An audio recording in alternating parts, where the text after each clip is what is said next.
नमस्कार दोस्तों, OCN network में आपका स्वागत है।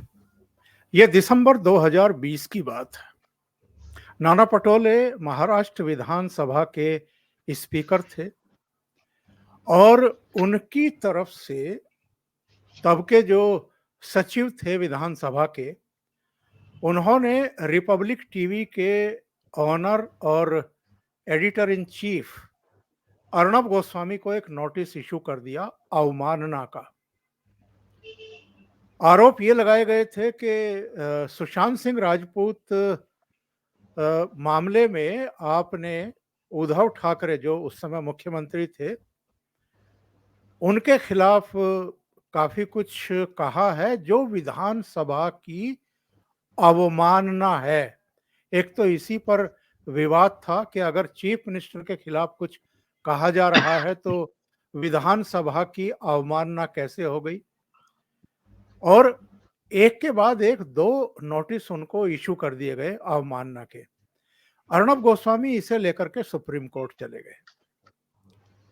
सुप्रीम कोर्ट ने एक नोटिस इशू किया सचिव को कि स्पीकर का पक्ष जो है वो सुप्रीम कोर्ट के सामने प्रस्तुत किया जाए।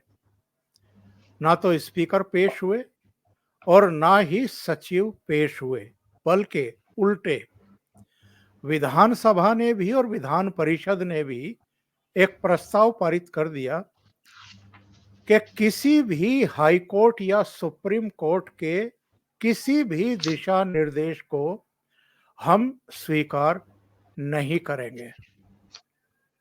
और उसके बाद वो मामला ठंडे बस्ते में चला गया। बस इतना हुआ कि सुप्रीम कोर्ट ने चूंकि अर्णब गोस्वामी की गिरफ्तारी पर रोक लगा दी थी, तो उनके ऊपर किसी तरह की कड़ी कार्रवाई विधानसभा की ओर से नहीं हुई। ये वाकया मैंने आपको क्यों सुनाया है? क्योंकि इस समय जिस तरीके से महाराष्ट्र के स्पीकर राहुल नार्वेकर को लेकर के जो चीफ जस्टिस हैं चंद्रचूड़ साहब, उन्होंने टिप्पणी की है, तो ये बहुत बड़े सवाल खड़े हो गए हैं कि क्या चीफ जस्टिस ने या उनकी अध्यक्षता में जो पीठ सुनवाई कर रही है अयोग्यता के मामले का, उसमें अगर उनकी पीठ ने कोई दिशा निर्देश जारी किए हैं स्पीकर को कि वो जल्दी से जल्दी समयबद्ध एक फैसला सुनाएं, क्या स्पीकर उनके इस दिशा निर्देशों को मानने के लिए बाध्य हैं? और अगर वो नहीं मानते हैं, वो अपनी ही रफ्तार से अपना फैसला आगे बढ़ाएंगे, चलाएंगे, तो इसमें सुप्रीम कोर्ट के चीफ जस्टिस या कोई संविधान पीठ क्या कर सकती है स्पीकर के खिलाफ? क्योंकि संविधान में तो सबकी जो पावर है, सबके जो क्षेत्र हैं, वो स्पष्ट हैं। तो आज हम इसी पर चर्चा करने जा रहे हैं। क्या अलग अलग राज्यों की विधानसभाओं के स्पीकर या हमारी संसद के भी स्पीकर और जो सभापति हैं राज्यसभा के, वो अदालतों के दिशा निर्देश मानने के लिए बाध्य हैं? मेरे साथ कानूनी मामलों के बहुत ही माहिर जानकार, सुप्रीम कोर्ट के अधिवक्ता, सामाजिक, आर्थिक और राजनीतिक मामलों के भी मर्मज्ञ विजय सरदाना साहब जुड़ रहे हैं। उनको जोड़ करके चर्चा को आगे बढ़ाते हैं। विजय जी, नमस्कार, बहुत स्वागत है। नमस्कार, प्रणाम। विजय जी, आपने सुन लिया होगा जो कुछ मैंने कहा अभी दर्शकों से, तो मैं पहली टिप्पणी तो आपसे इसी पर चाहूंगा कि क्या उच्च न्यायालय या उच्चतम न्यायालय किसी लंबित मामले की सुनवाई करते समय विधानमंडल के जो पीठासीन अधिकारी होते हैं उनको क्या नोटिस इशू कर सकते हैं? और यदि जारी किया गया है तो क्या पीठासीन अधिकारी इसका उत्तर देने के लिए बाध्य हैं? क्योंकि ये ऐसा प्रश्न है, पिछले कुछ वर्षों से लगातार ये चीजें सामने आ रही हैं, ना तो विधायिका और ना ही न्यायपालिका इसका कोई ठोस जवाब दे पा रहे हैं। ओंकार जी, सबसे पहले आपके दर्शकों को मेरा प्रणाम। ये बहुत स्वागत। सर देखिए, जो आज हम चर्चा कर रहे हैं ये एक हमारे पास, जिसको हर आदमी कहता है गाइड बुक है कि ये देश कैसे चलेगा, वो है भारत का संविधान। जिस मुद्दे की आपने चर्चा करी उसमें कुछ बातें हमें ध्यान में रखनी होंगी। मैं अपनी तरफ से नहीं कह रहा हूं, मैं वो कह रहा हूं जो भारत का संविधान कहता है, और हम अपने साथियों के लिए, दर्शकों के लिए उसका थोड़ा सा आज विश्लेषण करेंगे, क्योंकि जो मुद्दा है ये काफी महत्वपूर्ण है। सर, संविधान में ये बात बिल्कुल क्लियरली कही गई है कि संविधान में जो पावर्स हैं, जो तीन हैं, हम जिसको कहते हैं कि सेपरेशन ऑफ पावर, जो एक doctrine of separation of power है, कि जो तीन स्तंभ हैं हमारे संविधान के, जुडिशरी जिसमें हमारे जजेस आते हैं, कोर्ट्स आते हैं, दूसरा पार्लियामेंट जो जनता जिनको चुन के भेजती है, जिसमें हमारे एमएलएज और एमपीज जो भी निर्वाचित सदस्य होते हैं, क्योंकि जनता की आवाज वो होते हैं, और तीसरा है एग्जीक्यूटिव जिसमें मंत्रीगण और बाकी सरकार। मंत्रीगण जब एमएलए एमपी हो सकते हैं, लेकिन मैं उसको डिवीजन कर रहा हूं वर्क को लेके। तो तीनों चीजें अलग हैं, एक दूसरे के काम में टांग नहीं अड़ाएंगी। ये बात संविधान में लिखी गई है, और यही कारण है कि जब भी कोई घटना होती है तो इसीलिए आपने देखा होगा कि पार्लियामेंट कभी सुप्रीम कोर्ट या किसी कोर्ट के मामले में या कोई भी असेंबली उनके मामले में दखल नहीं करती, और यही एक्सपेक्टेशन है मतलब कि कोर्ट से भी, कि वो इंटरफियर नहीं करेंगे। अब मैं इसके जो शब्द से जो लिखी हुई है लैंग्वेज, वो अपने दर्शकों के लिए पढ़ना चाहता हूं, जी जी। ताकि कोई कंफ्यूजन ना रहे, ऐसा ना लगे कि ये मेरा इंटरप्रिटेशन है, मतलब मेरी भाषा है। मैं एग्जैक्ट कॉन्स्टिट्यूशनल लैंग्वेज पढ़ता हूं, और जो हमारे दोस्त थोड़ा लीगल डिटेल में जानना चाहते हैं वो भी नेट से कॉन्स्टिट्यूशन डाउनलोड करके पढ़ सकते हैं, कोई नई बात नहीं है उसमें। आर्टिकल 211 ये बोलता है कि restriction on discussion in the legislature, no discussion shall take place in the legislature of a state with respect to the conduct of any judge of Supreme Court or of a High Court in the discharge of his duties.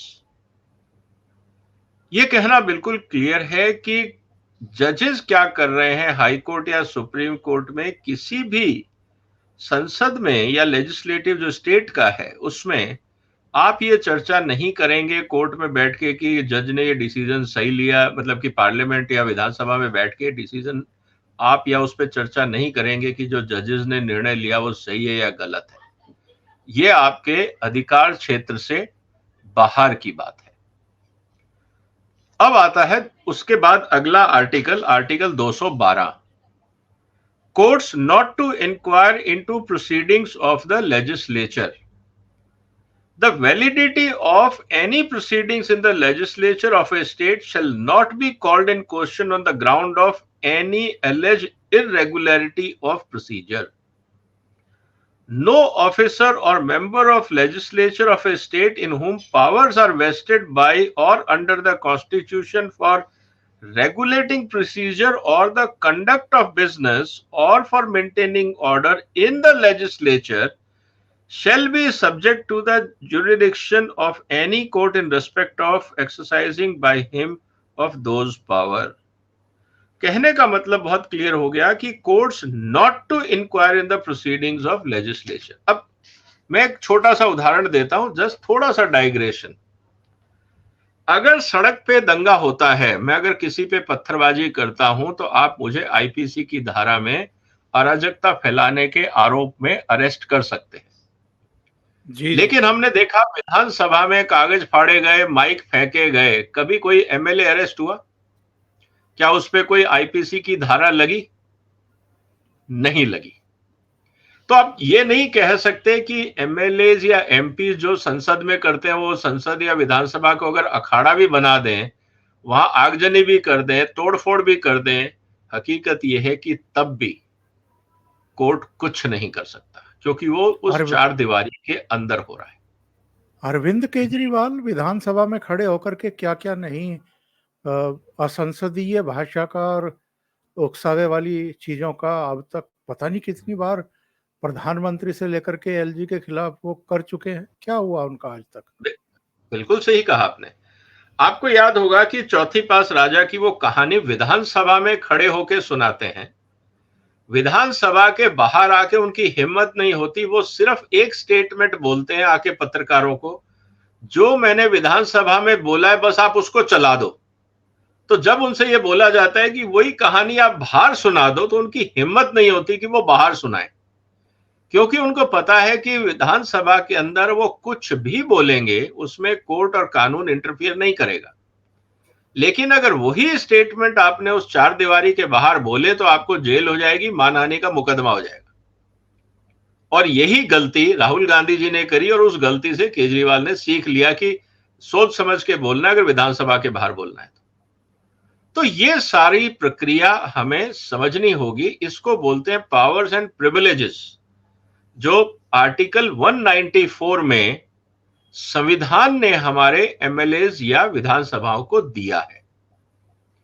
ये है हमारा कानूनी प्रावधान कि court किसी भी रूप में विधानसभा या संसद की कार्रवाई में इंटरफियर नहीं कर सकता, जिस तरह से विधानसभा और संसद कोर्ट की कार्रवाई में इंटरफियर नहीं कर सकते। तो जो मैंने अभी एक्सप्लेन किया, आर्टिकल 211 और 212 ये बहुत क्लियर डिवाइडिंग लाइन क्रिएट करते हैं कि आपकी जो सीमा है वो बस इस बाउंड्री के बाहर है, आप अंदर नहीं जा सकते। ये बहुत क्लियर बात है। अब मुद्दे पे आते हैं जिसकी आज हम चर्चा कर रहे हैं। चर्चा ये कर रहे हैं कि जो हॉर्स ट्रेडिंग के नाम पे जब पार्टियां विघटन होती रहीं कि हमने इस पार्टी को तोड़ा, अपने साथ मिला लिया, उसको कर दिया, और उसके ऊपर डिस्क्वालिफिकेशन की बात आती है कि अगर कोई एमएलए एमपी अपनी पार्टी छोड़ के दूसरी पार्टी ज्वाइन करता है तो वो डिस्क्वालीफाई होता है। अब ये पहले प्रावधान नहीं था, लेकिन अगर हम देखें तो इसी संविधान में 191 में एक प्रावधान लाया गया था डिस्क्वालिफिकेशन फॉर मेंबरशिप को लेके, और उसमें जो कॉन्स्टिट्यूशनल अमेंडमेंट किया था डिस्क्वालिफिकेशन को लेके कि किन किन आधार पे एक एमएलए या एमपी को डिस्क्वालीफाई किया जा सकता है, ये एक संविधान संशोधन किया गया था 1985 में 52nd अमेंडमेंट के तहत।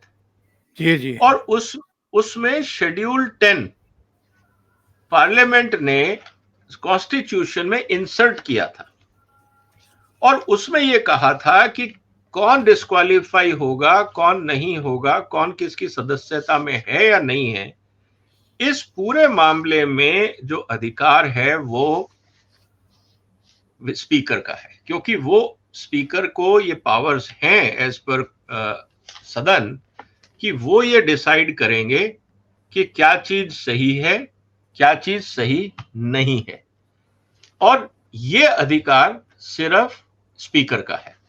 अगर आपको लगता है कि किसी एमएलए एमपी ने कुछ गड़बड़ करी है, आप स्पीकर को कंप्लेंट करिए, प्रूफ दीजिए, और उसके बाद स्पीकर की ये, जिसको हम ये कह सकते हैं कि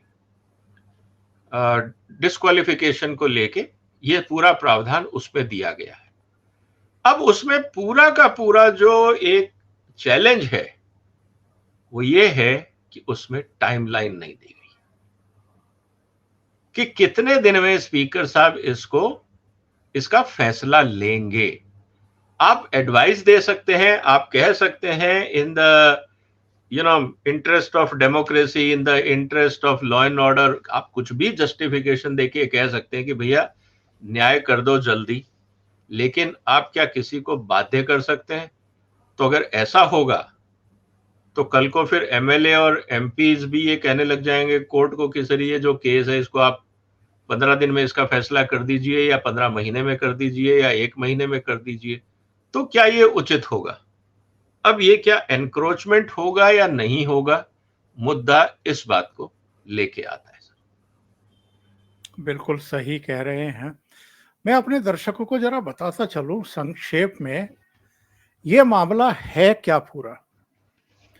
20 जून 2022 शिवसेना के 15 एमएलए और 10 निर्दलीय विधायकों के साथ सूरत पहुंचते हैं, फिर गुवाहाटी के लिए निकल जाते हैं। 20 जून 2022। 23 जून को जो एकनाथ शिंदे हैं, उन्होंने दावा किया कि शिवसेना के 35 एमएलए उनके साथ हैं। उन्होंने अपना लेटर भी जारी किया। 25 जून को डिप्टी स्पीकर ने 16 बागी विधायकों को सदस्यता रद्द करने का नोटिस इशू कर दिया। जो बागी विधायक थे जिनको नोटिस इशू किया गया, वो पहुंच गए सुप्रीम कोर्ट। 26 जून को सुनवाई में सुप्रीम कोर्ट ने शिवसेना, केंद्र सरकार, महाराष्ट्र पुलिस, डिप्टी स्पीकर को नोटिस भेजे और बागी विधायकों को कोर्ट से राहत मिल गई। यानी जो नोटिस इशू किया गया था उनको अयोग्यता का, उस पर कोई कार्रवाई नहीं होगी। ये एक आदेश सुप्रीम कोर्ट से आ गया कि उनको पर्याप्त समय दीजिए अपना पक्ष रखने के लिए। ऐसा नहीं है कि हफ्ते भर में आप नोटिस भी इशू कर दें और उनकी सदस्यता भी खारिज कर दें। 28 जून को राज्यपाल ने उद्धव ठाकरे जो मुख्यमंत्री थे उस समय एमवीए सरकार के, उनको बहुमत साबित करने के लिए कहा। 29 जून को सुप्रीम कोर्ट ने फ्लोर टेस्ट पर रोक लगाने की जो याचिका दाखिल की गई थी उद्धव ठाकरे सरकार की तरफ से, वो रोक लगाने से इनकार कर दिया और इसके बाद उद्धव ठाकरे ने चीफ मिनिस्टरशिप से इस्तीफा दे दिया। 30 जून को एकनाथ शिंदे महाराष्ट्र के मुख्यमंत्री बन गए, Devendra Fadnavis deputy chief minister बन गए। याद रखें, हम 25 जून 2022 को मामला सुप्रीम कोर्ट पहुंच गया था और सुप्रीम कोर्ट ने इस मामले में सुनवाई के लिए कितना समय लिया और फिर अपना फैसला सुनाने में कितना समय लिया। 25 जून 2022 और फैसला सुनाया 11 मई 2023 को, यानी करीब करीब 11 महीने लिए। अब सुप्रीम कोर्ट के चीफ जस्टिस चाहते हैं 11 मई से अब लगा लीजिए, मतलब जून, जुलाई, अगस्त, सितंबर, अक्टूबर, 5 महीने हुए। उन्होंने कहा था कि जो विधायकों की अयोग्यता का मसला है, इस पर फैसला स्पीकर ही लेंगे और यही कानून सम्मत भी है। तो वो खुद तो फैसला सुना रहे हैं 11 महीने में और स्पीकर से चाहते हैं कि 5 महीने के भीतर वो डिसीजन कर दें। स्पीकर का पिछले दिनों बयान आया था कि मैं सोच समझ करके संविधान के अनुसार फैसला करूंगा, जल्दबाजी में ऐसा ना हो कि किसी के साथ अन्याय हो जाए। ये जो आज का बयान है चीफ जस्टिस का, मुझे तो पढ़कर के ही आश्चर्य हुआ।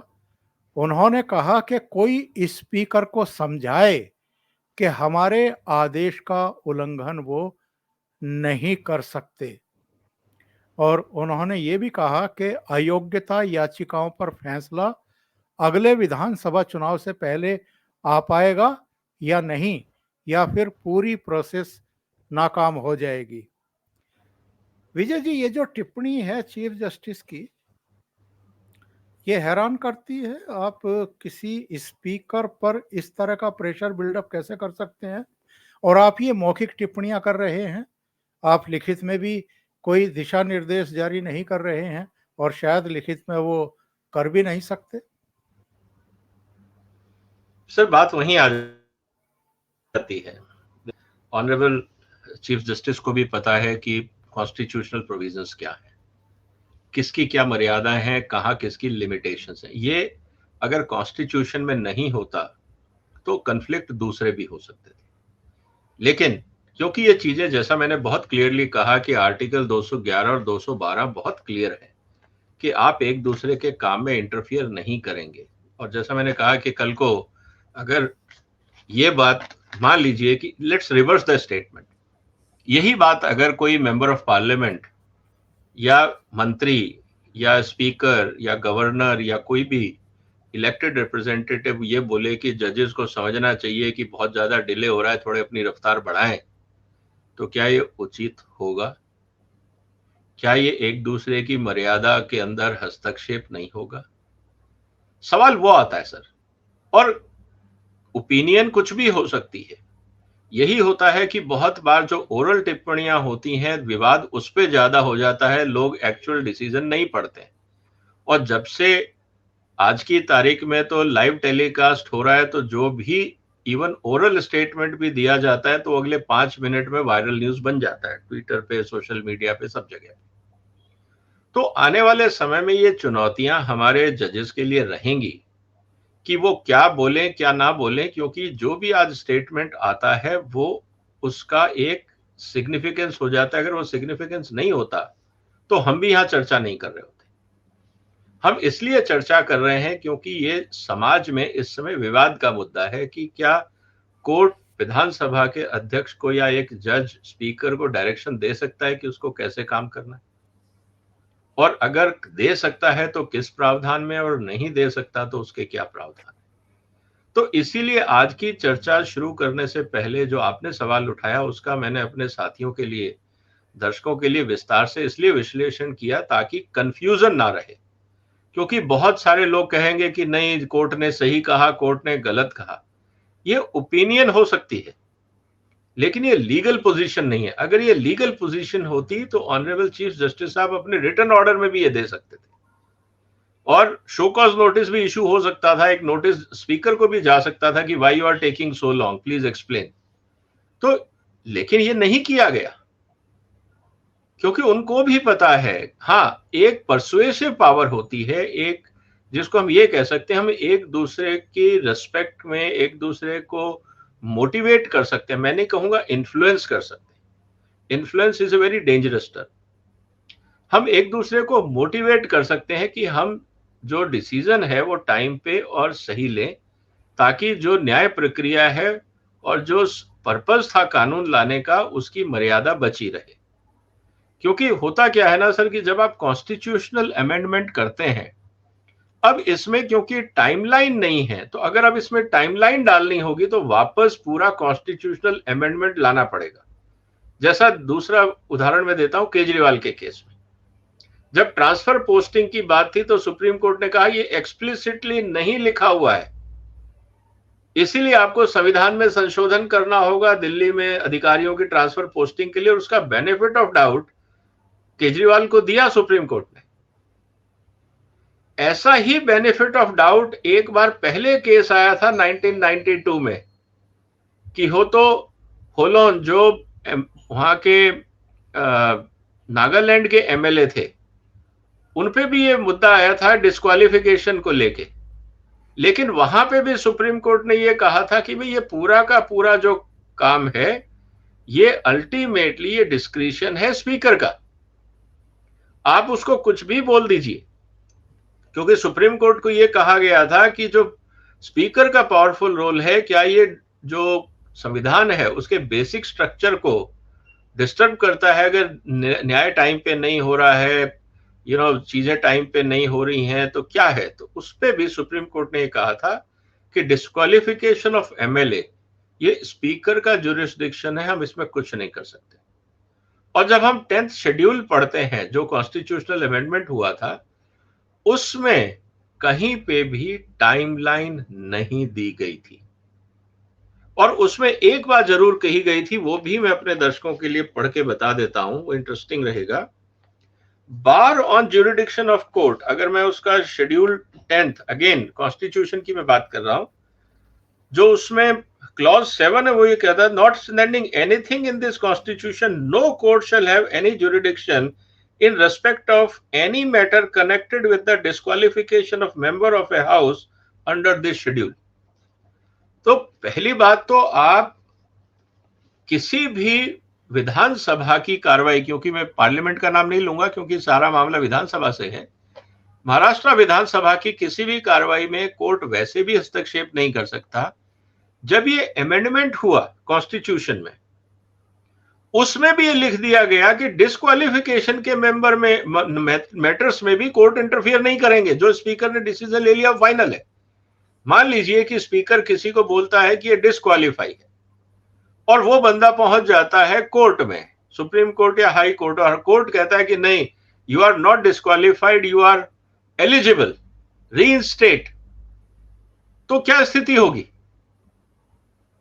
क्योंकि विधानसभा तो चलानी है स्पीकर को, और अगर कोर्ट उसको रीइंस्टेट कर देता है तो ये मौकरी बन जाएगी। फिर आप स्पीकर की जो पोजीशन है, और स्पीकर कौन है sir? A person who is elected by the Vidhan Sabha. बिल्कुल। वो चुनाव से बन के नहीं आया है। सारे इलेक्टेड रिप्रेजेंटेटिव ने, जो स्पीकर है या जो अपने विधानसभा में स्पीकर हैं, लोकसभा में अध्यक्ष हैं, और अपने राज्यसभा में वाइस प्रेसिडेंट हैं, जो अगेन प्रिजाइडिंग ऑफिसर हैं, ये सब वहां की जो मेजॉरिटी है वो चुनती है। इसका मतलब ये है कि डेमोक्रेटिक प्रोसेस में देश की जनता ने स्पीकर को सुना है टेक्निकली, और वहां पे अगर कोर्ट का ये डिसीजन आ जाए कि नहीं, जो स्पीकर का डिसीजन है वो गलत है, आप डिस्क्वालीफाई नहीं है, वी आर रीइंस्टेटिंग यू, तो फिर तो कॉन्स्टिट्यूशन में कुछ बचा ही नहीं, फिर तो अगेन एनक्रोचमेंट ऑफ पावर हो गया।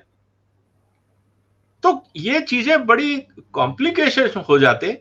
इसीलिए संविधान में ही इन बातों का प्रावधान रख दिया गया है कि आप सब अपनी अपनी मर्यादाओं में एक दूसरे का सम्मान करते हुए कार्य करेंगे, और ये अपेक्षा की जाती है।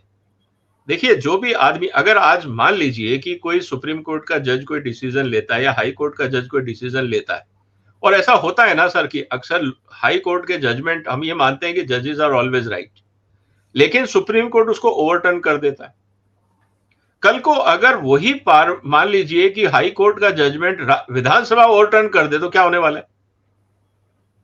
क्योंकि सुप्रीम कोर्ट कर सकता है तो हम भी कर सकते हैं, तो फिर तो एनार्की हो जाएगी। तो ये कहने का मतलब है कि सर, हर एक को उनकी मर्यादा का जो बार बार कॉन्स्टिट्यूशन लिखना इसलिए जरूरी है कि हम एक दूसरे को बताते रहें कि भैया हमें अपनी मर्यादा में रहना है, तभी ये देश सुचारू चलेगा, नहीं तो फिर अराजकता होगी। और उस अराजकता को रोकने के लिए ही ये प्रावधान है। और इंटरेस्टिंग चीज ये है कि कहीं पे भी टाइमलाइन नहीं दी गई है कि स्पीकर साहब कितने दिन में डिसीजन लेंगे, जैसे कोर्ट्स में है। अगर मैं आज केस फाइल करता हूं तो ये कहीं प्रावधान नहीं है कि, इवन जहां पे प्रावधान है कंज्यूमर कोर्ट्स में या बाकी जगह की 90 दिन में जवाब आ जाएगा, 60 दिन में ये करना, वही नहीं हो रहा है। जहां पे टाइमलाइन दिया गया था वो भी डिरेल हो रहा है। तो क्या वहां के हम प्रिजाइडिंग ऑफिस के खिलाफ कार्रवाई कर सकते हैं? मान लीजिए कोई कंज्यूमर कोर्ट में जज है और उसने टाइमलाइन में जवाब नहीं दिया, या अपना जुरिडिक्शन में उसके जो भी है उसने निर्णय नहीं लिया, तो क्या आप वहां के जज को पनिश कर पाएंगे कि भाई आपने 30 दिन में या 60 दिन में जवाब क्यों नहीं दिया? तो कहने का मतलब ये है कि कुछ चीजें ऐसी हैं कि जिसको आप कह सकते हैं कि with good intention, with all possible good, जिसको आप ये कह सकते हैं कि संविधान और समाज के हक में या इंटरेस्ट में जो हमसे बन पड़ेगा हम जरूर करेंगे, आप यही एक्सपेक्ट कर सकते हैं।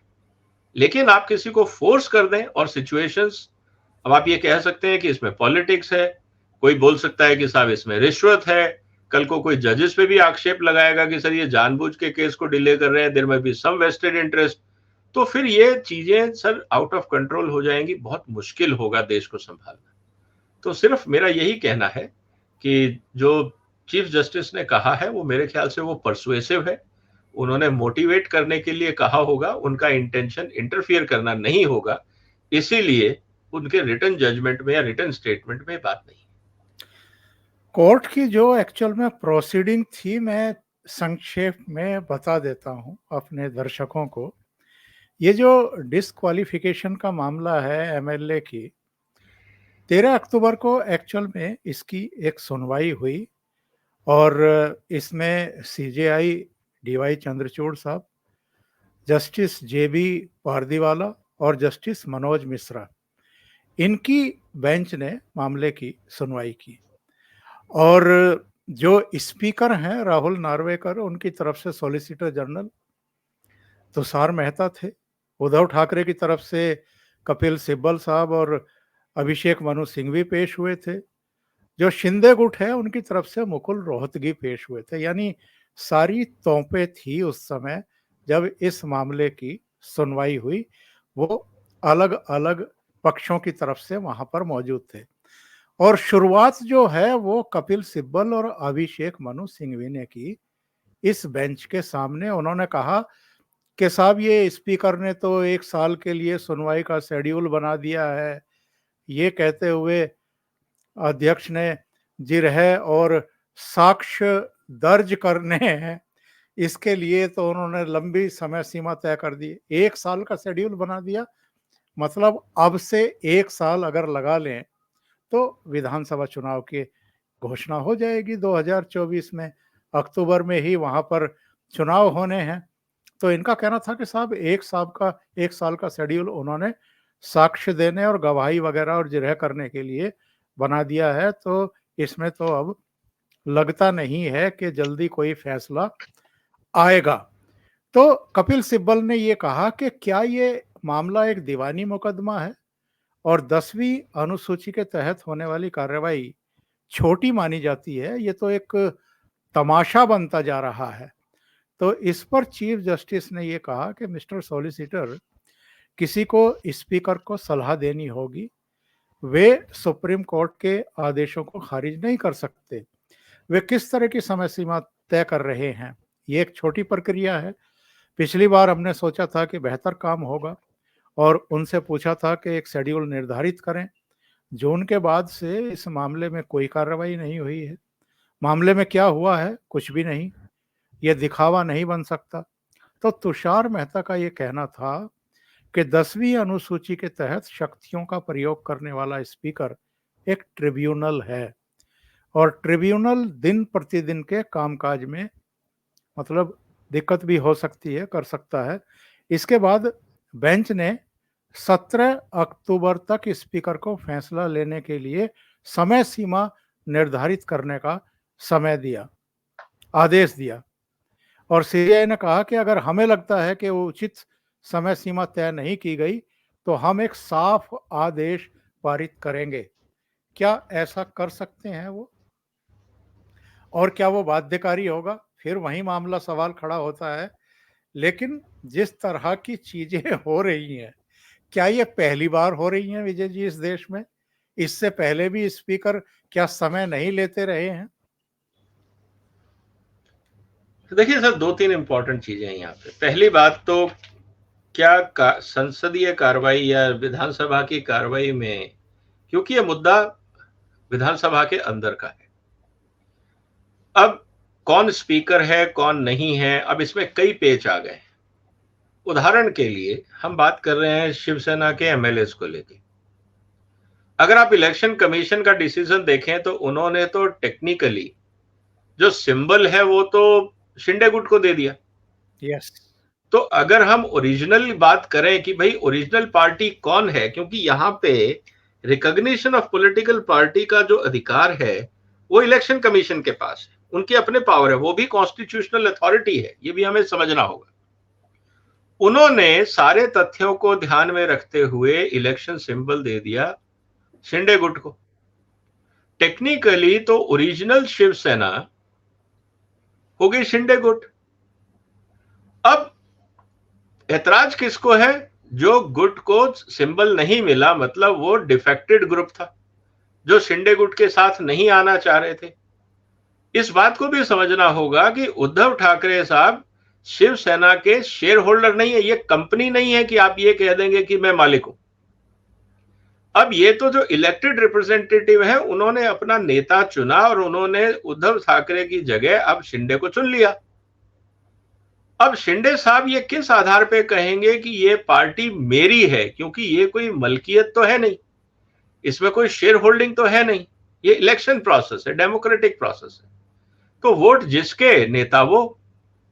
अब सवाल ये है कि अगर शिवसेना का ओरिजिनल सिंबल और मेजॉरिटी शिंदे गुट के साथ है और शिंदे गुट ने as a party, original party, अगर किसी दूसरी पार्टी को साथ देने का फैसला कर लिया है और मिलके एक सरकार बनाई है, तो इसमें अनैतिकता क्या हो गई? सवाल आज ये उठ रहा है। तो कुल मिला के बात यह है कि यह मामला इतना आसान नहीं है। अब रही बात कि अगर मान लीजिए स्पीकर साहब एक शेड्यूल बनाते हैं कि मैं, फॉर एग्जांपल, उनके पास करीब इस समय 50 मान लीजिए एमएलए हैं जिनको उनको इंटरव्यू करना है। अब वो कहेंगे जी मैं हर मंडे सुनवाई करूंगा। अब क्या सुप्रीम कोर्ट ये बोलेगा कि साहब आप हर मंडे नहीं, सारे काम छोड़ के इस पे लगे?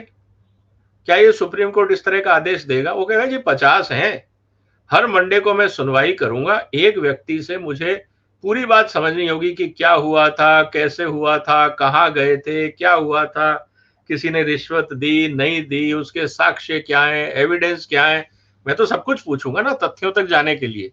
और 50 एमएलए हैं, 50 हफ्ते लग जाएंगे। अब आप क्या बोलेंगे उसको? फिर वही 52 हफ्ते का साल होता है। तो क्या अब आप ये जोर डाल सकते हैं किसी भी इन्वेस्टिगेटिंग ऑफिसर पे या अध्यक्ष पे, जो विधानसभा के अध्यक्ष हैं, कि नहीं हम आपको डायरेक्ट देंगे? तो क्या जो स्पीकर है विधानसभा के, are they subordinate to the जजेस? क्योंकि आप किसको आदेश देंगे? आप उसको ही आदेश दे सकते हैं जो आपके सबऑर्डिनेशन में हो। तो क्या हम ये कह रहे हैं कि विधानसभा सुप्रीम कोर्ट की सबऑर्डिनेट बॉडी है? तो कई भयंकर मुद्दे खड़े हो जाएंगे इसमें। हो सकता है कि उस समय जिस तरह की दलीलें पेश की गई, इस पे दोबारा विचार हो सकता है, और चीफ जस्टिस साहब ने किस आधार पे कहा, उनके पास क्या आधार है, वो तो वही जानते हैं। लेकिन एज ऑफ नाउ जो कॉन्स्टिट्यूशनल प्रोविजन है, मुझे लगता है कि वो इजाजत नहीं देता है। हाँ, अब किसी और नई व्याख्या को लेके आए तब भी क्या एक इलेक्टेड असेंबली के इलेक्टेड स्पीकर को क्या कोई जज निर्देश दे सकता है? सवाल फंडामेंटल यहां आता है। This is a question of law, constitutional question. तो होगा क्या कि अगर इस तरह का सवाल आता है तो सर तुरंत उसी दिन मुझे लगता है कि एक ना एक पीआईएल या एसएलपी वापस सुप्रीम कोर्ट में दाखिल हो जाएगी कि क्या जो जजेस हैं, सुप्रीम कोर्ट के जजेस, क्या स्पीकर को निर्देश दे सकते हैं? फिर उस पर कॉन्स्टिट्यूशनल बेंच बैठेगी, उसका जवाब आने में 6 महीने लग जाएगा, तब तक स्पीकर साहब आराम से रहेंगे। तो कहने का मतलब यह है कि इसमें सर्कल टू सर्कल गेम चलता रहेगा। तो मुझे लगता है कि हो सकता है उस समय, अब क्योंकि क्या सोच के उन्होंने कहा, हमारे पास पूरे तथ्य नहीं है, साक्ष्य नहीं है, कुछ तो विजडम दी होगी, लेकिन ओवरऑल मुझे नहीं लगता ये मामला इतना आसानी से सुलझने वाला है। अगर सुप्रीम कोर्ट की तरफ से कोई इंस्ट्रक्शंस आते हैं तो मुझे लगता है तुरंत उस पर कॉन्स्टिट्यूशनल मुद्दा उठाया जाएगा और ये मामला बहुत ज्यादा तकरार का हो जाएगा बिटवीन ए पॉलिटिकल सिस्टम और जुडिशरी। और अनफॉर्चुनेटली फिर अगर पॉलिटिकल सिस्टम की तरफ से जुडिशरी पे क्वेश्चन उठाए जाएंगे विधानसभा या विधानसभा के बाहर, तो फिर शायद जजेस ये नहीं कह पाएंगे कि आप हमारे कार्य क्षेत्र में हस्तक्षेप कर रहे हैं। तो जो अभी हम एक दूसरे की मर्यादा में रह के काम कर रहे हैं, ये मर्यादा घट जाएगी, जो देश के लिए और हमारी संस्थाओं के लिए उचित नहीं होगा। क्योंकि थोड़े दिन पहले ही, अभी अगर आप देखें तो एक जजमेंट था, लास्ट वीक ही जजमेंट था, जिसमें मेरे ख्याल से हाई कोर्ट के 2 जजेस की बेंच ने कहा था कि आप हमें, कंटेम्प्ट ऑफ कोर्ट का मुद्दा था, कि आप हमारे ऊपर आक्षेप करिए एज ए पर्सन, हमें कोई दिक्कत नहीं, आप हमारी आलोचना करिए, हमें दिक्कत नहीं है, लेकिन आप अगर इंस्टीट्यूशन या सिस्टम को अंडरमाइन करेंगे तो ये ऐतराज होगा। तो यहां पे इंस्टीट्यूशन है speaker. Speaker is not mister Rahul Narwekar, वो इंडिविजुअल नहीं है। Speaker is a institution, Vidhan Sabha is an institution, supreme court is an institution, chief justice is an institution. अब क्या एक इंस्टीट्यूशन दूसरे पे अतिक्रमण करेगा? संविधान ये कहता है आप नहीं कर सकते। तो अब chief justice as a institution अतिक्रमण कर रहे हैं या चंद्रचूड़ एज ए इंडिविजुअल अतिक्रमण कर रहे हैं, सवाल ये भी उठ जाएगा। तो कहने का मतलब ये है कि ये मुद्दा इतना आसान नहीं है। कपिल सिब्बल साहब और उनको वकील के पास तो ये फ्रीडम होती है, वो कुछ भी बोले। ये बात तो कपिल सिब्बल साहब और अभिषेक मनु सिंघवी भी जानते हैं कि सुप्रीम कोर्ट की पावर्स नहीं है टू इंटरवीन, लेकिन क्योंकि मुवक्किल है, वकील है, कोर्ट में खड़े होना है, ये तो कह नहीं सकते मेरे पास बोलने के लिए कुछ नहीं है, तो कुछ तो बोलना है। तो यही बोल दिया कि साहब ये देखिए लंबा शेड्यूल बना दिया 1 साल का, आप कुछ करिए।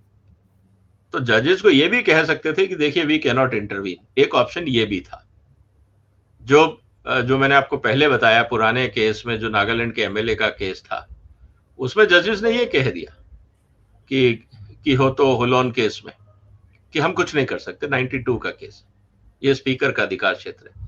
चीफ जस्टिस साहब ये भी बोल सकते थे कि we can not interfere, it is a matter of Vidhan Sabha and within Vidhan Sabha. अब उन्होंने ये बोल दिया है तो विवाद हो गया, इसीलिए हम भी चर्चा कर रहे हैं। क्या ये मान लिया जाए कि केवल दिलासा मिल रही है? उद्धव ठाकरे जिस उम्मीद से थे वो न्याय तो उनको नहीं मिल पा रहा है। दूसरी बात ये है कि अगर हम ध्यान से देखें तो अभी त्योहार का सीजन शुरू होने वाला है, दशहरा है, दिवाली है, क्रिसमस है, तो ये साल तो ऐसे ही निकल जाएगा छुट्टियों में ही। अगर मामले की फिर से सुनवाई के लिए सुप्रीम कोर्ट का या अदालतों का दरवाजा खटखटाया जाएगा, मुझे लगता है कि जनवरी आ जाएगी। जनवरी तक ये जो 5 राज्यों के चुनाव हो रहे हैं, इनके नतीजे भी आ चुके होंगे, 3 दिसंबर को इनके नतीजे आ जाएंगे। उसके बाद फिर लोकसभा के चुनाव भी नजदीक ही आ जाएंगे। और अगर कुछ ऐसा हुआ जिसकी किसी को उम्मीद ना हो और कोई बाध्यकारी कोई ऐसा फैसला कर दिया गया, तो फिर तो ऑप्शन रहेगा महाराष्ट्र के मुख्यमंत्री के पास और भारतीय जनता पार्टी के पास कि वो विधानसभा को डिसॉल्व करे और लोकसभा चुनाव के साथ ही अपना जो है चुनाव करा दे। तो फिर क्या इनके हाथ में आएगा, उद्धव ठाकरे के और उनके साथियों के? सर वो तो देखिए पॉलिटिकल डिस्क्रिशन हमेशा है। बीजेपी चाहे तो आज भी मतलब कि डिसॉल्व कर सकती है, स्पीकर चाहे या चीफ मिनिस्टर चाहे तो आज भी डिसॉल्व कर सकते हैं। वो तो पॉलिटिकल ऑप्शन हमेशा ओपन है, उसमें तो कोई मुद्दा नहीं है सर। मुद्दा दूसरा आता है, मुद्दा आता है जिसको हम ये कह सकते हैं सेपरेशन ऑफ पावर को लेके। कॉन्स्टिट्यूशनल, जो मैं बार बार कह रहा हूं, आर्टिकल 211 और आर्टिकल 212, इनकी सेंटिटी क्या होगी? शेड्यूल 10 में है, उसकी सेंटिटी क्या होगी? जो कॉन्स्टिट्यूशनल अमेंडमेंट आर्टिकल 191(2), इसकी सेंटिटी क्या होगी? हम जो अल्टीमेटली जो हमारा कॉन्स्टिट्यूशन है, हम इसको मानेंगे या नहीं, सवाल इस बात का है। सवाल ये नहीं है कि आप और हम क्या सोच रहे हैं, एमएलए के चुनाव कब होंगे, दिसंबर में होंगे, जनवरी में होंगे, ये मुद्दा नहीं है। ये मुद्दा बहुत छोटा है उसके आगे। हम यहां पे आज संविधान को लेके बात कर रहे हैं। दूसरा मुद्दा यह है कि अगर कल को जैसे ही मान लीजिए सुप्रीम कोर्ट की तरफ से कोई डायरेक्शन आ भी जाता है, तो मुझे लगता है कि यह मुद्दा और कॉम्प्लिकेटेड हो जाएगा सिंप्लीफाई होने की जगह, क्योंकि तुरंत मैं इस मुद्दे को लेके सुप्रीम कोर्ट में चला जाऊंगा वापस कि क्या सुप्रीम कोर्ट को अधिकार है स्पीकर को डायरेक्शन देने का। आप ये कह सकते हैं कि भाई निर्णय जल्दी लीजिए, लेकिन क्या आप टाइमलाइन बांध सकते हैं? क्योंकि आप इस बात को मानते हैं कि जो स्पीकर है उसके पास भी विवेक है, वो भी अपने विवेक का इस्तेमाल करेगा। यही बात जब हम सिलेक्शन ऑफ जजेस का करते हैं, कॉलेजियम का करते हैं, तो उसमें यह कहा गया है कि जजेस विल अप्लाई देयर ब्रेन। जब प्रेसिडेंट को यह कहा जाता है कि president will decide, so president will decide based on his discretion on the advice of cabinet but apply his wisdom or brain।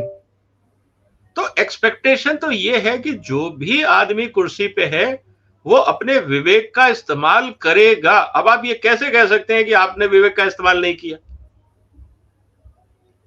तो कहने का मतलब ये है कि ये जो एक प्ले दिया जाता है, जिसको आप एम्बिगुअस भी बोल सकते हैं, जिसको आप ओपन एंडेड भी बोल सकते हैं, एक गुड फेथ, एक टर्म होता है गुड फेथ। मैं एक एग्रीमेंट आपसे साइन करता हूं, मैं गुड फेथ में करता हूं कि आप मुझे क्वालिटी मटेरियल देंगे। कल को आप मुझे मिट्टी भर के दे देते हैं गेहूं की जगह या चीनी की जगह, आप कहेंगे जी मैं इसको चीनी बोलता हूं, पैसे निकालो। मतलब फिर आप कहोगे जी मैंने तो इसको चीनी नहीं बोलता, कि जी मैं तो बोलता हूं ना, आपके कहने से क्या होता है? तो वहां पे फिर ये कहा जाता है कि यार फिर आपने तो कहा था चीनी भेज देना, चीनी में मैंने आधी मिट्टी मिला दी। तो एक गुड फेथ में ये कहा जाता है कि जो मैं आपसे मांग रहा हूं आप पूरा एफर्ट करेंगे कि एक अच्छी क्वालिटी मुझे देंगे, मिट्टी मिला के नहीं देंगे, ये एक्सपेक्टेड है। हर चीज कानून में लिखी नहीं जाती, कुछ मर्यादाएं होती हैं जिसके कारण समाज और देश चलता है। अगर हम उन पे ही क्वेश्चन करने लग जाएंगे कि भाई राष्ट्रपति का विवेक कौन डिसाइड करेगा, स्पीकर का विवेक कौन डिसाइड करेगा, जजेस का विवेक कौन डिसाइड करेगा, सिलेक्शन ऑफ जजेस किस आधार पे हुए हैं, जो कॉलेजियम है क्या वो विवेकशील था या नहीं, अब कौन डिसाइड करेगा? फिर तो ये अनएंडिंग प्रोसेस शुरू हो जाएगा। तो मुझे नहीं लगता कि सर ये मुद्दा आगे बढ़ेगा। ठीक है, एक मुद्दा आया था, कपिल सिब्बल साहब और सिंघवी साहब ने अपनी बात रख दी। अगर ये मुद्दा आगे जाता है तो एक्रीमनी होगी, विवाद बढ़ेगा, जो सुखद नहीं होगा। इसमें दो पेंच और हैं, इन पर भी जरा प्रकाश डालिए। जो मैंने शुरू में कहा था कि अर्णब गोस्वामी वाले मामले में विधानसभा ने भी और विधान परिषद ने भी महाराष्ट्र की प्रस्ताव पारित कर रखा है कि हम सुप्रीम कोर्ट या हाई कोर्ट से जो भी दिशा निर्देश होंगे उसको लेंगे ही नहीं, उसको स्वीकार ही नहीं करेंगे, उसे मानेंगे ही नहीं। और ये उस समय पारित हुआ था जब ये उद्धव ठाकरे एंड कंपनी सत्ता में थे, और यही अब सुप्रीम कोर्ट में आ रहे हैं कि जी हमें न्याय दीजिए और स्पीकर को दिशा निर्देश दीजिए। अरे भाई, आपने ही तो कहा था कि स्पीकर जो है वो सुप्रीम कोर्ट के और हाई कोर्ट के दिशा निर्देश नहीं मानेंगे। अब आप उल्टी गंगा बहाना चाहते हैं, तो इसमें क्या होगा? कुछ नहीं होगा सर। देखिए, वो उन्होंने किस लिए कहा था उस समय, जो उद्धव ठाकरे सरकार ने कहा था उसमें भी यही वकील एडवाइजर होंगे, क्योंकि अगर आप देखें तो यही बड़े वकील एडवाइज कर रहे होंगे। अब दूसरा इंपॉर्टेंट चीज ये है कि जो मैंने पहले भी कहा कि देखिए वकीलों के पास बेनिफिट क्या होता है कि आप हवा का रुख देख के अपना पक्ष रखने की कोशिश करते हैं, लेकिन जज का ये काम होता है कि वो हवा के हिसाब से ना चले, वो कानून के हिसाब से चले। तो अगर उस समय जो लेजिस्लेटिव असेंबली ने ये अध्यादेश पास किया था कि हम नहीं सुनेंगे, और आज भी अगर लेजिस्लेटिव असेंबली ये पास कर देती है, तो क्या आप उसको क्या कंटेम्प्ट ऑफ कोर्ट मानेंगे? तब तो आपने नहीं माना था। तो ये देखिए सर, मेरा क्या कहना है कि ऑप्टिक्स है। अपोजिशन की तरफ से कोर्ट में ये मुद्दा उठाया गया, एक पता नहीं चीफ जस्टिस साहब के दिमाग में क्या होगा, क्या उनके पास तथ्य होंगे जिसके आधार पे उन्होंने ये स्टेटमेंट दिया। और अब तो ये जब तक चीजें, जब ये जजमेंट जब तक सामने नहीं आएगा, आगे मुद्दा नहीं बढ़ेगा। हो सकता है कभी कभी आदमी एक बार किसी मन स्थिति में ऐसा होता है कि वो एक स्टेटमेंट दे देता है, कई बार उसका मतलब नहीं होता। वो सिर्फ ये, जैसा मैं बार बार कह रहा हूं कि उनका विधानसभा में इंटरफियरेंस का मुद्दा नहीं होगा। He may be persuasive, he may be motivating speaker की, यार you know consider the time as well. एक मोटिवेटिंग है, मैं डायरेक्शन नहीं दे रहा हूं कि आपको 2 महीने में करना ही है या 1 महीने में करना ही है। मैं आपको डायरेक्शन नहीं दे सकता, मैं आपसे कह सकता हूं कि यार जल्दी कर दो। I can only request, I can motivate, that's all. तो अगर ये वहां तक है तो मुझे लगता है कि अगली हियरिंग में ये मुद्दा नहीं उठेगा। अगर दोबारा ये मुद्दा उठता है और फिर उस पर कोई रिटर्न स्टेटमेंट आता है कोर्ट की तरफ से, तो फिर ये कॉन्स्टिट्यूशनल मुद्दा बन जाएगा। और जहां तक बात है अर्णब गोस्वामी की, तो उसमें जो अरेस्ट करने से रोक लगाया गया था अर्णब पे, वहां पे अर्णब का फंडामेंटल राइट था, राइट टू लिबर्टी। तो सुप्रीम कोर्ट ने एज ए अर्णब गोस्वामी को उसका जो फंडामेंटल राइट था, एक फ्रीडम ऑफ एक्सप्रेशन, दूसरा जो उन्होंने अपनी राइट टू लिबर्टी, जो स्वतंत्रता का उनका अधिकार है, उसकी रक्षा करी है। वहां उन्होंने उसके खिलाफ, विधानसभा के खिलाफ या स्पीकर के खिलाफ कुछ नहीं बोला। उन्होंने कहा है कि आप अर्णब गोस्वामी को अरेस्ट नहीं करेंगे। उन्होंने उनके फंडामेंटल राइट्स को प्रोटेक्ट किया है, इसीलिए पुलिस अरेस्ट नहीं कर पाएगी। तो कहने का मतलब यह है कि दोनों सिचुएशन में थोड़ा सा फर्क है, लेकिन जो कॉन्स्टिट्यूशनल प्रोविजन है अभी तक उसमें कोई बदलाव नहीं दिख रहा है। और जब तक उस पर कोई और जजमेंट नहीं आता, कोई और प्रावधान नहीं आते, या सुप्रीम कोर्ट की तरफ से कोई नई गाइडलाइन नहीं इशू की जाती, वो देखनी होगी। लेकिन गाइडलाइन तो आप तभी इशू करेंगे ना सर, कि अगर कहीं पे लेजिस्लेटिव गैप है। यहां तो आर्टिकल 212 साफ बोलता है कि आप इंटरफियर कर ही नहीं सकते, तो गैप तो है ही नहीं, यहां तो बहुत क्लियर डायरेक्शन है। फिर शेड्यूल में जो उसका 7 है, मतलब कि क्लॉज 7, उसमें साफ कहा गया है कि कोर्ट विल नॉट इंटरफियर। तो यहां सुप्रीम कोर्ट के पास यह ऑप्शन भी नहीं है कि वो गाइडलाइन इशू करे। लेकिन ये मामला विजय जी मोटिवेट करने का है नहीं, क्योंकि सुप्रीम कोर्ट ने ये कहा है कि कोई स्पीकर को समझाए कि हमारे आदेश का उल्लंघन नहीं कर सकते। आदेश बता रहे हैं सुप्रीम कोर्ट के जजेस कि हमारा आदेश है और स्पीकर हमारे आदेश का उल्लंघन नहीं कर सकते। तो ये मोटिवेट करने का मामला नहीं है। सर राइटिंग में नहीं दिया ना ये।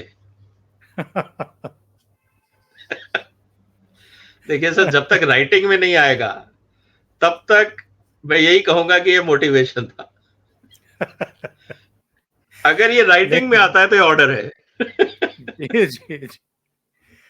अंत में मैं यही कहूंगा कि जिन्होंने उद्धव ठाकरे की सरकार गिराई और भारतीय जनता पार्टी के सहयोग से अपनी सरकार बनाई, या कहें कि भारतीय जनता पार्टी की पुनः सरकार बनाने का मार्ग प्रशस्त किया।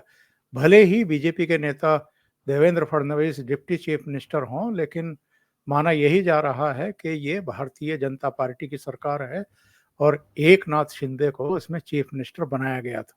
ऐसे में जिन्होंने ये काम किया, यानी शिवसेना के 55 में से 40 एमएलए टूट करके अगर भारतीय जनता पार्टी के साथ आए, तो मुझे नहीं लगता कि भारतीय जनता पार्टी का नेतृत्व किसी भी कीमत पर उन विधायकों के साथ ऐसी स्थिति पेश आने देंगे कि उनको अगले 6 साल के लिए चुनाव लड़ने के अयोग्य घोषित होना पड़े या घोषित कर दिया जाए। ऐसी सिचुएशन मुझे नहीं लगता कि भारतीय जनता पार्टी नेतृत्व उन लोगों के सामने, क्योंकि एक बार अगर कोई अयोग्य करार दिया जाता है तो अगले 6 साल के लिए वो चुनाव नहीं लड़ सकता। विजय जी, बहुत बहुत धन्यवाद आपका जुड़ने के लिए और बहुत ही महत्वपूर्ण मुद्दे पर चर्चा करने के लिए। Thank you so much. नमस्कार। Thank you sir. नमस्कार। वंदे मातरम। वंदे मातरम।